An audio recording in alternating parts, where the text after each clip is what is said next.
தாம்பரம் மாநகர காவல் ஆணையரகத்திற்குட்பட்ட கண்ணகி நகர் காவல் நிலையத்தில் பணிபுரியும் பெண் காவல் உதவி ஆய்வாளர் சுஜா தேவி 1997ஆம் ஆண்டு காவல்துறையில் பணியில் சேர்ந்து கடந்த 28 ஆண்டுகளாக காவல்துறையில் பணியாற்றி வருகிறார்.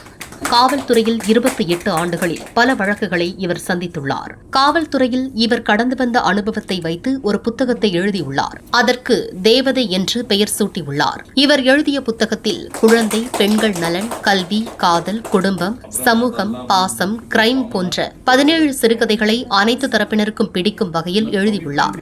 இவர் எழுதிய புத்தகத்தை தாம்பரம் மாநகர காவல் ஆணையர் அபின் தினேஷ் மோதக் வெளியிட்டார். ஆணையர் வெளியிட்ட புத்தகத்தை கூடுதல் ஆணையர் மகேஸ்வரி, உதவி ஆணையர்கள் வைஷ்ணவி, வெங்கடேசன், விக்டர் ஆகியோர் பெற்றுக் கொண்டனர்.